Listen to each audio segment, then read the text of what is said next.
Hey guys, Steve here. Alright, today we're going to talk about #1 punching bag training mistake.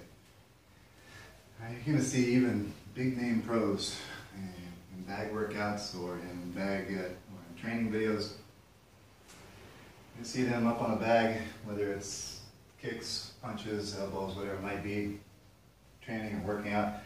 They might be down throwing a body shot, hook to the head perhaps, elbow across the head.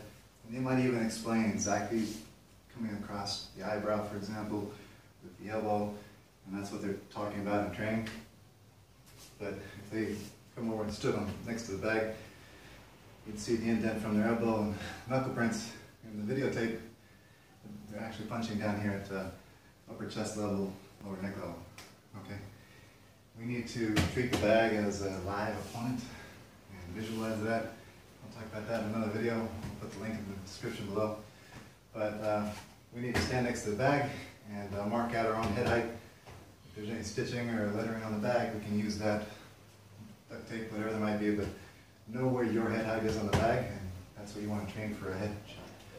That or graded, of course. We always want to train for more difficult situations up against the bag in training than we're going to encounter in the fight. So if we know that our anticipated opponent might be considerably taller, maybe it's a male-female thing, or age difference, or maybe in our weight class, fighters are typically taller than you,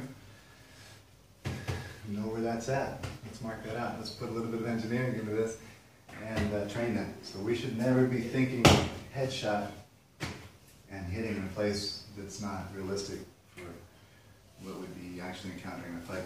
Anything less than training at the more difficult conditions that we're going to find in the fight is like training with 1.5 ounce gloves when we've got a 10-ounce glove fight coming up, or training at elevation for 4 rounds when we know we've got a 6-round fight, not at sea level but at elevation if we're trained at sea level.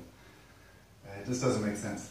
Okay, so let's be each other's brother and sister and point that out when we do it, when we see each other doing that, and that's help elevate each other's game, even our opponents or potential opponents, so that we can, the true warrior spirit says that we would want to fight everybody at their maximum game, not anything less. So let's spread that when we see people doing it and share that, so we can correct that as much as possible. All right?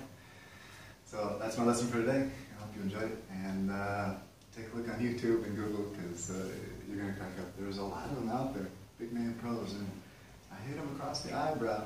The strike will be across the eyebrow. So anyway, that's today's lesson. We'll see you next time, guys. All right. Peace.